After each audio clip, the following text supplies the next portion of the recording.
Back to the show. Break से पहले आपको पता है कॉल आई थी और मैंने उनको जवाब दिया था about home inspection report.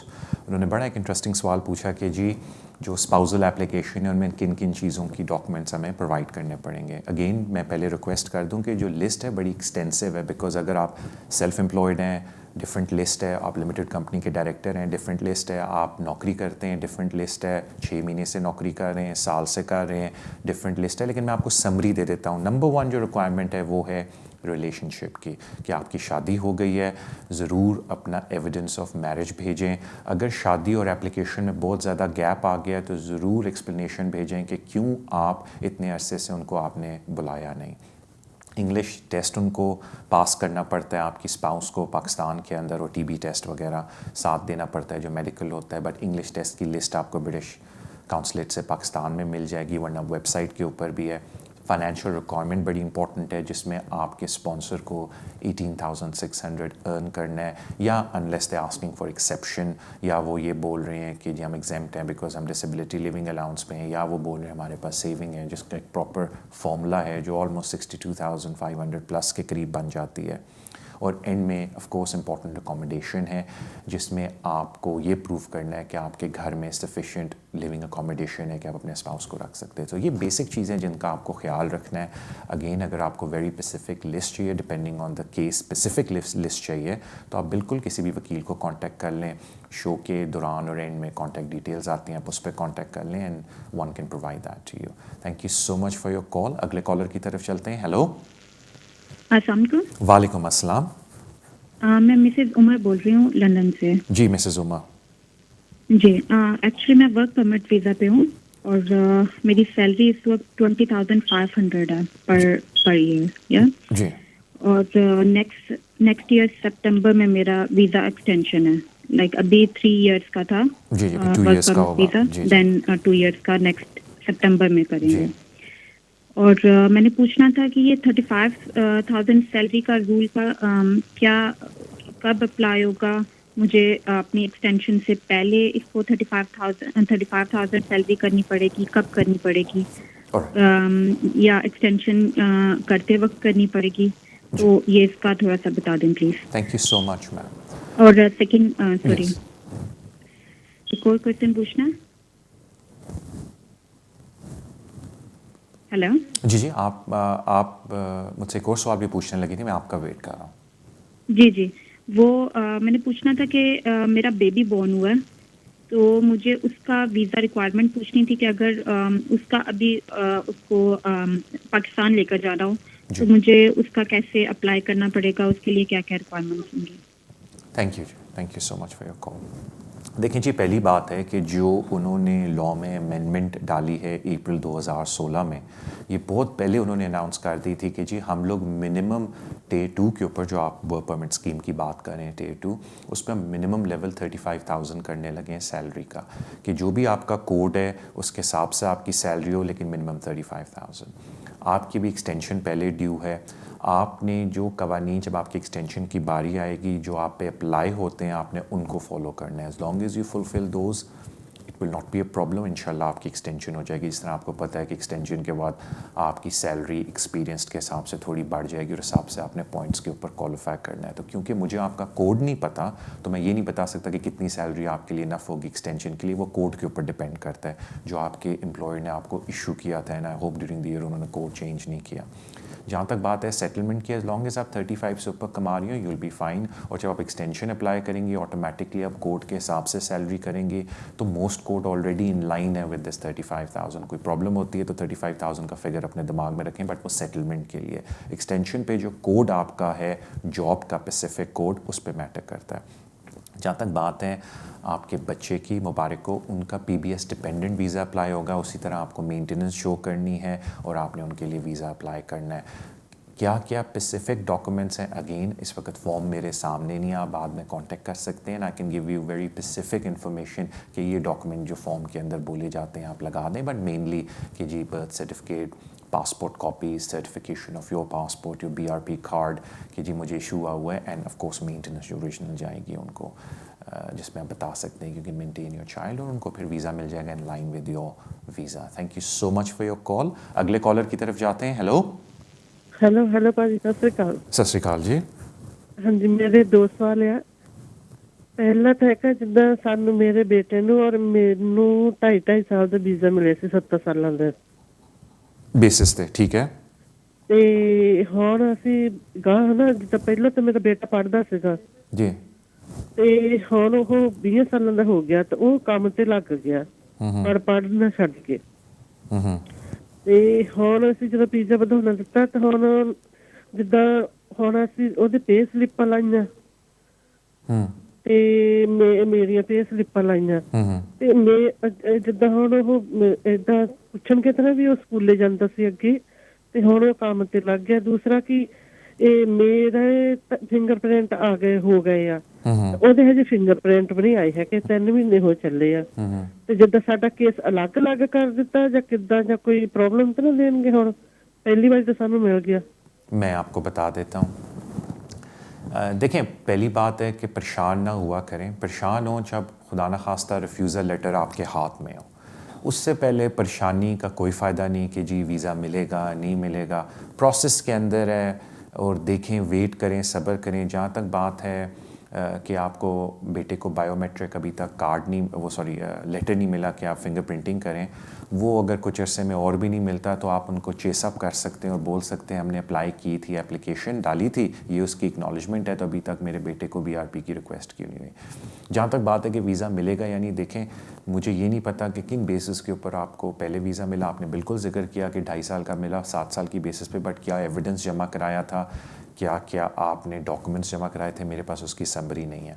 But एक जनरल बात मैं आपसे ये कर सकता हूँ कि अगर आपके ह्यूमन राइट्स की बेसिस पे उन्होंने पहले वीज़ा दिया, तो जितना अर्सा आपने और UK में गुजारा है, उतने आप और ज़्यादा इंटीग्रेट हो गए हैं ब्रिटिश सोसाइटी के अंदर। तो बेसिकली जो बेसिस पहले थी वो और भी ज़्यादा स्ट्रॉन्ग हो गई हैं।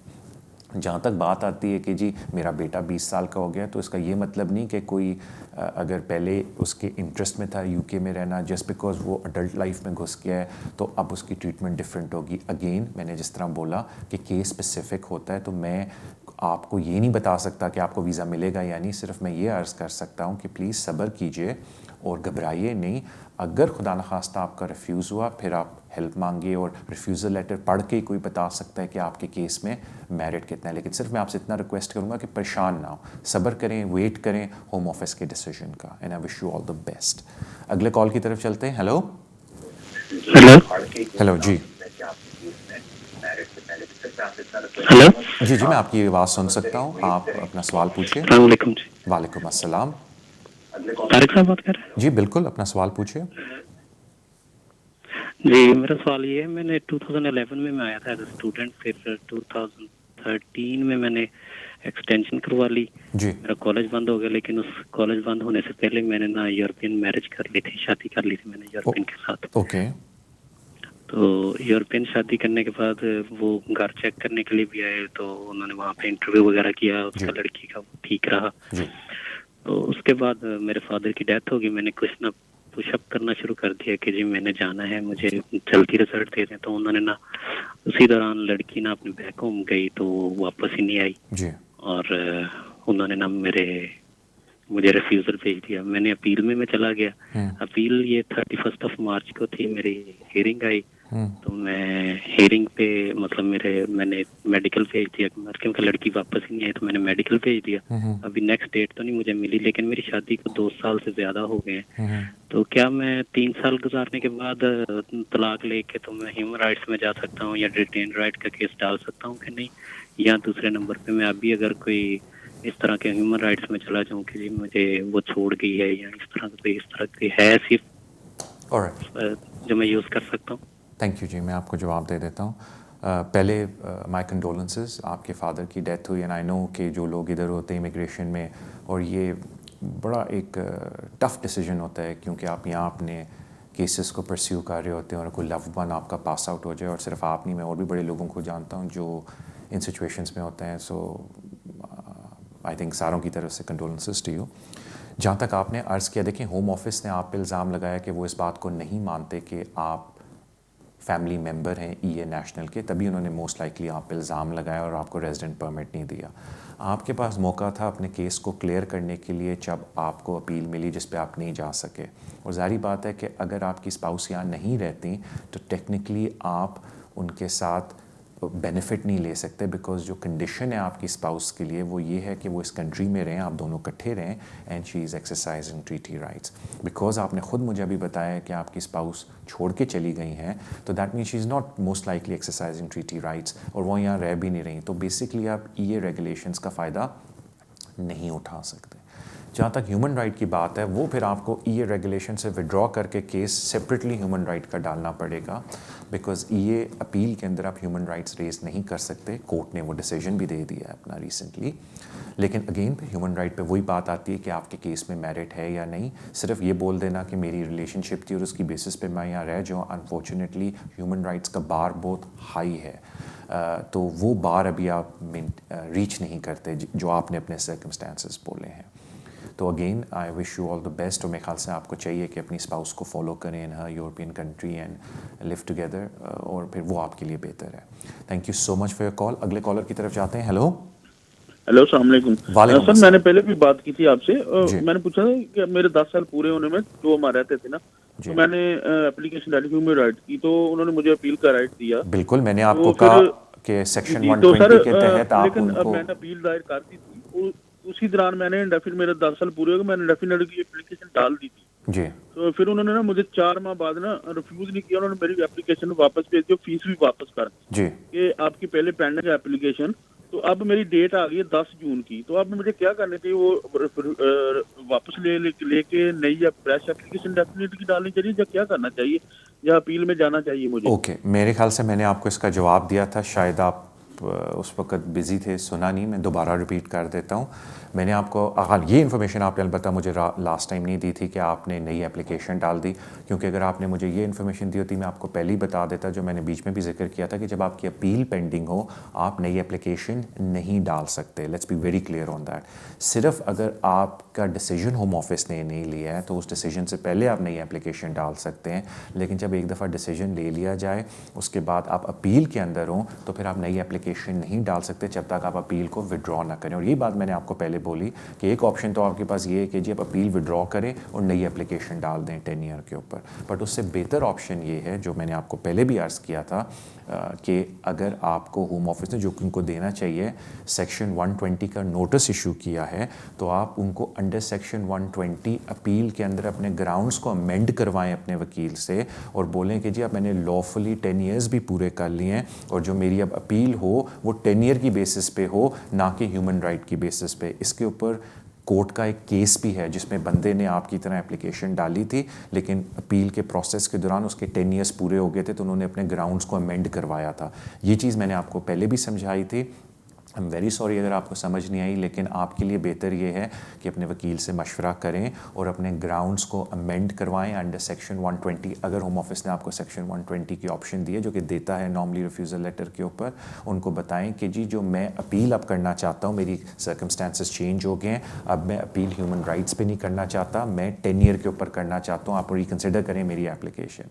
आपने इस प्रोसेस के थ्रू जाना है। जो आपने नई एप्लीकेशन डाली बिल्कुल ठीक किया, उन्होंने वापस भेज दी, बिकॉज वो कह रहे हैं अगर आपकी अपील पेंडिंग है तो कोर्ट में जाके डिस्कस करो क्या प्रॉब्लम है आपको, या अपना केस विड्रॉ कर लो। तो केस विड्रॉ करना थोड़ा ड्रामेटिक है, उससे बेहतर है आप अमेंडेड ग्राउंड्स करके उनको बताएं कि अब मुझे 10 ईयर्स हो गए हैं पूरे, तो अब मेरी जो कंसिडरेशन है आप वो करें 10 ईयर लॉफुल रेजिडेंस की बेसिस पे under section 120। I am pretty certain, again मैंने आपका रिफ्यूज़ल लेटर पढ़ा नहीं, तो आई एम प्रिटी सर्टन कि सेक्शन 120 का नोटिस सेक्रेटरी ऑफ स्टेट ने आपको दिया होगा। यही बात मैंने आपको पहले बोली थी। आई होप अब आपको क्लियर होगी वो situation. Thank you so much for your call. अगले कॉलर की तरफ चलते हैं। Hello, good evening sir. Good evening sir मैं सर दो मेरे छोटे से सवाल थे जी। सर मैं जैसे यहाँ पे स्पाउस वीज़े पे आया हूँ, मुझे 1.5 साल हो गया यहाँ पे आए को जी, और सर मैंने अपनी मदर को बुलाना है टूरिस्ट वीज़े के लिए, जस्ट विजिट के लिए 6 वीक के लिए जी मैक्सिमम। जी जी। और सर और प्रॉब्लम ये है कि वो कोई काम नहीं करते वहाँ पे, मेरे पे डिपेंड है, मैं हर महीने उनको पैसे भेजता हूँ। ठीक है, ठीक है। और अगर उनको पैसे चाहिए अब उनके अकाउंट में तो कितने चाहिए, अगर नहीं चाहिए तो वैसे मैं उनको हर महीने मेरे जो पैसे भेजता हूँ उसका प्रूफ रहता है मेरे पास, क्योंकि मैं बैंक टू बैंक पैसे ठीक है, भेजता हूँ, वो पूरा बनता है। ठीक है। और सर दूसरा सवाल मसला थोड़ा सा ये है कि उनके थोड़े से पासपोर्ट की प्रॉब्लम चल रही है। उनका पासपोर्ट पे जैसे मेरे जो पासपोर्ट है उस पे मेरे फादर का नाम है सुरिंदर जी। सिंह, और जो मदर के डॉक्यूमेंट है वह उस पे लिखा हुआ है सुरिंदर पाल। ये थोड़ा फर्क आ जाता है, तो मैंने फाइल रुकवाई हुई है जानबूझ के, क्योंकि एक बार पासपोर्ट बन गया तो फिर वही रहेगा नाम। सर अगर कुछ नाम का ऐसे सुरिंदर सिंह और सुरिंदर पाल का ऐसे फर्क पड़ जाए तो कोई दिक्कत तो नहीं आती? क्योंकि आजकल तो आपको पता है 1 सेकंड के लिए रिफ्यूज कर देते हैं वो, मैं आपको छोटी छोटी बात के लिए रिफ्यूज कर रहे हैं मैं आजकल आपको उसकी वो। एक्सप्लेनेशन दे देता हूँ। Thank you so much. मुझे बताया जाता है कि शो का टाइम भी ख़त्म हो गया है ऑलमोस्ट, तो मैं बड़ी जल्दी में आपको रिप्लाई करने की कोशिश करूँगा। आपने पहले बोला कि आप मदर को पैसे भिजवाते हैं लेकिन उनकी बैंक स्टेटमेंट नहीं, कितने पैसे उनकी बैंक में होने चाहिए। ये मुझसे बहुत लोग पूछते हैं। देखें, इशू ये नहीं है कि बैंक में पैसे कितने होने चाहिए, आपने ये प्रूव करना है कि क्या ऐसी वजह है जिसकी वजह से विज़िट के बाद the person will go back to the home country. पता नहीं लोग क्यों इतना फोकस करते हैं फाइनेंशियल स्टेटमेंट पे। वो बिल्कुल जो मैंने देखा है खुद रिफ्यूज़ करते हैं फाइनेंशियल स्टेटमेंट पे कि आप जब उनको 6 महीने की स्टेटमेंट देते हैं, 2 महीने पहले बहुत ज़्यादा पैसे गए होते हैं, तो वो कहते हैं भाई ये पैसे कहाँ से हैं, उसकी आप एक्सप्लेनेशन नहीं प्रोवाइड करते। या फिर आप कहते हैं जितनी इनकम है और वो इनकम मैच नहीं करती बैंक स्टेटमेंट के अंदर। एज लॉन्ग एज आप उनको एक्सप्लेनेशन दें कि जी ये फाइनेंशियल पोजीशन है, उनका ज़्यादा फोकस सेक्रेटरी ऑफ स्टेट का होता है कि ये वापस जाएंगे या नहीं जाएंगे, वो आपने प्रूव करना है। फिर आपने अपने फादर की बात बोली, कोई ऐसा मसला नहीं है एज लॉन्ग एज फादर का साथ पासपोर्ट लगा दें और जो उनका नाम पासपोर्ट पे है और वो डिफरेंट है बर्थ सर्टिफिकेट की, उनका एफिडेविट के साथ उसकी एक्सप्लेनेशन दे दें, दैट शुड बी फाइन। कोई इतना मटीरियल इशू आपने नहीं बोला। Unless and until date of birth भी गलत है तो फिर वो कह सकते हैं कि 2 डिफरेंट लोग हैं, बट बीच में सरनेम डिफरेंट है। वो अक्सर पंजाबियों में, ये हमारे एथनिकल बैकग्राउंड्स में हो जाता है, लोग सरनेम एक्स्ट्रा ऐड कर देते हैं एज लॉन्ग एज उसकी है।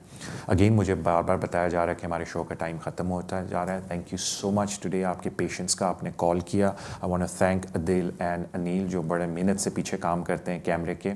एंड इंशाल्लाह नेक्स्ट वेडनेसडे आपसे 6 बजे मुलाकात होगी। Thank you so much.